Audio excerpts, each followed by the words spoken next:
Bonjour à tous, merci à vous d'être là pour cette nouvelle vidéo. Je reviens aujourd'hui avec un bilan lecture spécial graphique.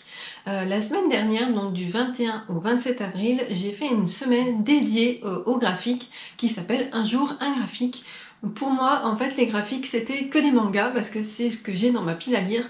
Je n'ai pas de webtoon, ni de bande dessinée, ni d'album illustré. Donc j'avais quand même envie de participer parce que c'est quand même moi qui ai lancé l'initiative et je me suis dit bah, c'est l'occasion de vider les derniers mangas que tu as achetés et qu'il te reste. Donc à l'heure actuelle il me reste un seul manga à lire qui est un peu épais que je pense que je lirai courant du mois de mai. Mais voilà, j'ai réussi à lire la sélection de 7 romans que j'avais fait. Donc je vous les présente tout de suite. J'ai lu Le carnet de l'apothicaire, tome 14 de Itsuki Nanao et Neko Courage aux éditions Kiun. Donc c'est un seinen, c'est-à-dire que c'est un manga pour adultes. C'est donc le tome 14, c'est le dernier qui est paru. C'est une série qui est commencée, je crois, il y a 3-4 ans. Je ne sais pas combien il y a de tomes à l'heure actuelle. J'espère qu'il n'y en aura pas trop.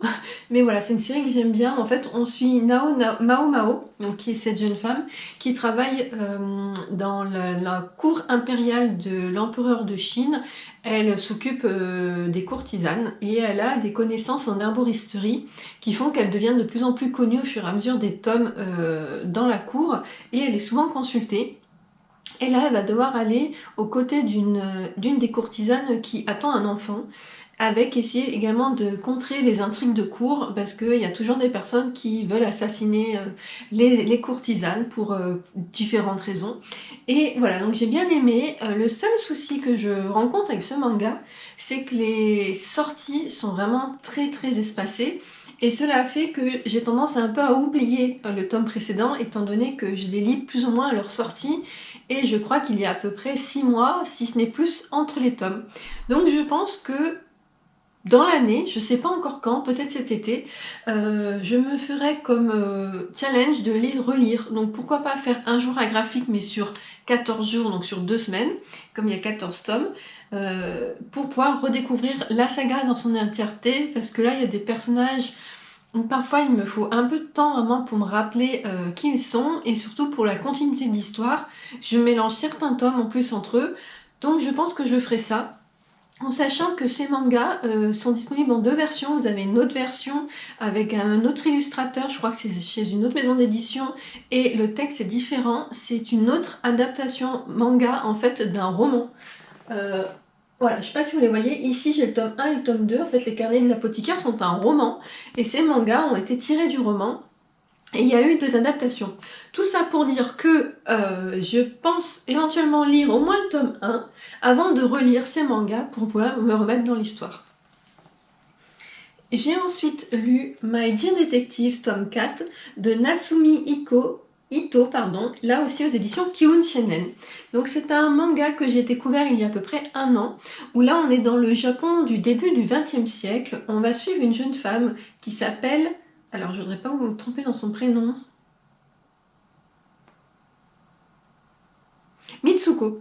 Voilà, donc c'est cette jeune femme qui travaille dans une agence de détective. Donc c'est la première détective vraiment de l'époque et de la ville.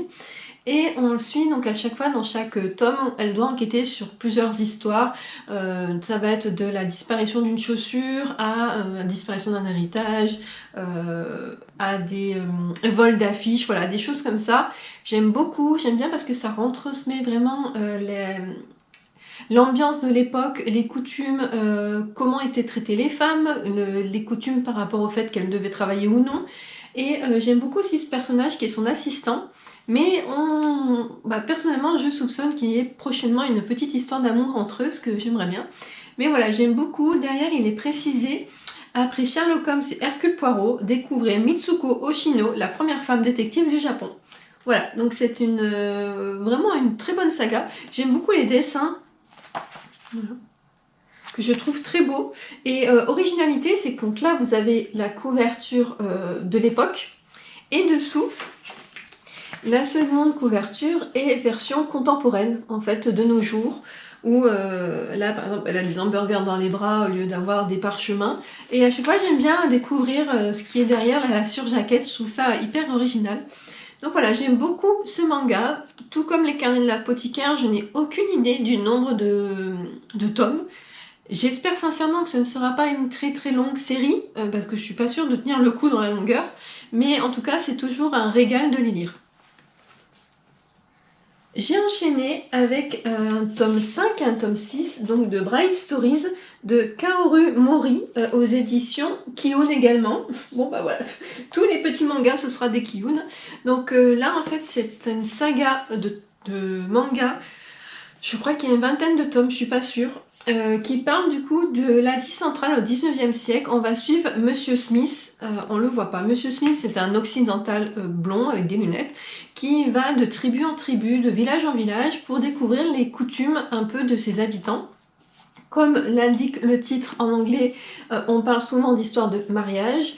Dans celui-ci, on va suivre le mariage de ces deux jumelles qui sont quand même assez taquines et qui vont du coup se marier et en faire voir toutes les couleurs à leur famille pendant le mariage. Et ici, on retrouve Amir, donc, qui est le personnage qu'on rencontre dans les 2 premiers épisodes avec son mari. Je crois qu'il s'appelle Karkuk, mais j'ai un doute. Karluk, pardon. En fait, elle a 18 ans et lui, il a 13 ans. Mais à cette époque-là, voilà, les mariages étaient tels que il pouvait être marié très jeune. Et on suit comment son clan, en fait, essaie de la récupérer pour négocier d'autres avantages avec une autre tribu.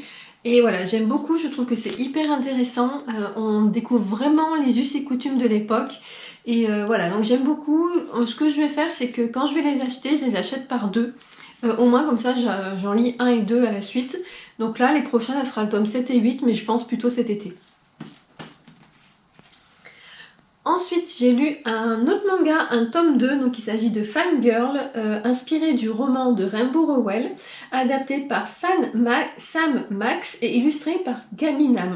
Donc j'ai lu le tome 1 à sa parution il y a quelques mois, et Fangirl est un roman que j'ai beaucoup aimé, qui vient de... Alors c'est pas mon préféré de l'autrice, parce que moi j'ai beaucoup aimé Simon Snow, mais qui s'appelait... Ouais, Simon Snow? Non. Je sais plus comment il s'appelle. Carry On, voilà, Carry On, pardon. J'avais beaucoup aimé. Et après ce livre, j'ai découvert les autres de l'autrice. Donc Fangirl, c'est l'histoire de jumelles, donc Kat et j'ai plus son autre prénom, Irène, je crois, c'est Kat et Irène, qui arrivent à la fac. Jusqu'à présent, elles ont toujours été inséparables. Elles ont été élevées par leur père parce que leur mère est partie quand elles étaient plus jeunes. Et arrivée à la fac, Kat elle se prend un petit peu un coup derrière les oreilles parce que sa sœur lui dit écoute, moi j'ai envie d'avancer un peu seule dans la vie, j'ai envie de voir ce que je peux faire toute seule. Donc ça commence par le fait qu'elles ne vont pas être dans la même chambre universitaire et Kat va se retrouver un peu enfermée sur elle-même. Elle a déjà un tempérament assez casanier, elle écrit beaucoup de fanfiction sur Simon Snow, donc en lien avec l'autre livre dont je vous parlais. Et en fait, c'est vraiment sa passion. Quand elle n'est pas en cours, quand elle n'a pas de devoir à faire, elle écrit. Elle fait donc des fanfictions. Et elle va rencontrer Lévi, qui est le meilleur ami de sa colocataire, avec qui elle est donc en chambre universitaire. Et ils vont tous les deux essayer de se comprendre et éventuellement, peut-être, nous le saurons dans les prochains tomes, avoir une romance. Donc c'est un manga en 4 tomes, ça c'est ce que je trouve très agréable, c'est que dès le début, les maisons d'édition, donc Waves, a annoncé qu'il n'y aurait qu'à 4 tomes, ce qui me convient parfaitement, parce que, comme je vous ai dit, déjà c'est des sagas, je sais pas combien il y a de tomes, donc si là je peux avoir une idée, ça peut être bien. J'aime beaucoup, les dessins sont...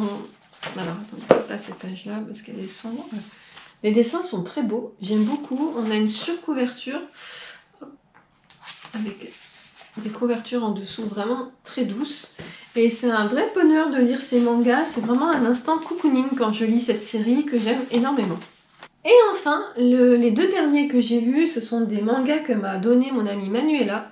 Il s'agit de La Randonneuse, Gueuleton en montagne de Hideo Shinanogawa aux éditions Kasai. Donc c'est le tome 1 et le tome 2. Tout est dans le titre. On va suivre une jeune femme donc, qui s'appelle Ayumi Ibino, qui a 27 ans et qui est employée de bureau. Voilà, c'est très précis.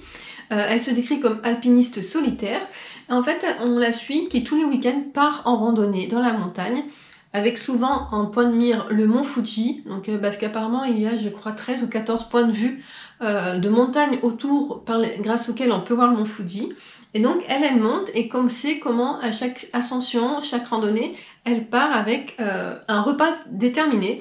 Donc elle a son réchaud, elle a sa casserole, elle se fait des vrais gueuletons quoi. Elle se fait des ramen, elle se fait des panini, elle est vraiment équipée. Et voilà, j'ai trouvé ça hyper sympa, ça donne envie de manger. Ce manga, c'est une horreur. J'avais que envie de manger asiatique tout le long où je le lisais, en sachant que moi, de base, la nourriture asiatique, si on me demande quel resto je veux aller, je vais vous sortir par défaut asiatique ou italien pour les pizzas. Donc autant vous dire que je suis très réceptive à la nourriture asiatique, surtout japonaise et coréenne. Donc voilà, là j'ai été vraiment fortement tentée. J'ai trouvé ça sympa. Manu m'a dit que normalement il y avait, il me semble, 2 autres tomes, mais la maison d'édition soit a arrêté de les produire, soit elle a carrément fermé, ce qui fait qu'il n'y aura sûrement jamais de suite à ces mangas. Ma foi, c'est pas bien grave, c'est pas une histoire qui... C'est pas bien grave dans le sens où il n'y a pas un fil rouge dans l'histoire. Ce sont des petites scénettes à chaque fois, donc on la voit qui fait plusieurs randonnées, qui rencontre des personnes, mais il n'y a pas vraiment de fil rouge. Donc c'est pas grave dans le sens où il n'y a pas d'attente de fin d'histoire. Mais voilà, j'ai beaucoup aimé. Donc c'est tout ce que j'ai lu pendant cette semaine, un jour un graphique. Comme je vous ai dit, il me reste qu'un seul manga que j'ai pas avec moi, il est dans ma chambre qui est assez épais, mais lui je l'avais pas mis dans ma sélection, c'était au cas où si j'avais le temps. J'ai pas eu le temps, mais j'ai vraiment respecté de lire un manga par jour, ça je suis vraiment contente, j'ai pas eu à en rattraper à un moment donné. Donc voilà, c'est un challenge que j'aime beaucoup faire. Je ne sais pas quand je le referai, tout simplement parce que je n'ai plus de manga à part celui dont je viens de vous parler, et j'ai pas prévu d'en acheter prochainement, dans le sens où j'ai pas des sorties de ces sagas là. Donc à part peut-être quand Fangirl 3 sortira, ça sera peut-être l'occasion de me racheter le tome 7 et 8 de Bright Stories, mais je suis pas sûre qu'il y aura à ce moment-là un nouveau carnet de l'apothicaire, ni un nouveau Mighty Detective. Il y aura, je crois, un tome 6 au manga Chat des rues, que j'aime beaucoup. Mais voilà, je sais pas si j'aurai assez pour faire les 7 mangas. Et j'ai pas forcément envie d'acheter des nouvelles séries. Voilà, sauf si vous avez à me recommander, surtout si c'est dans ce style-là. Moi, j'ai lu chez Kiun Reine d'Égypte, qui est en 8 tomes, que j'ai beaucoup aimé, parce que c'est pareil, c'est historique, c'est hyper intéressant. Donc si vous avez des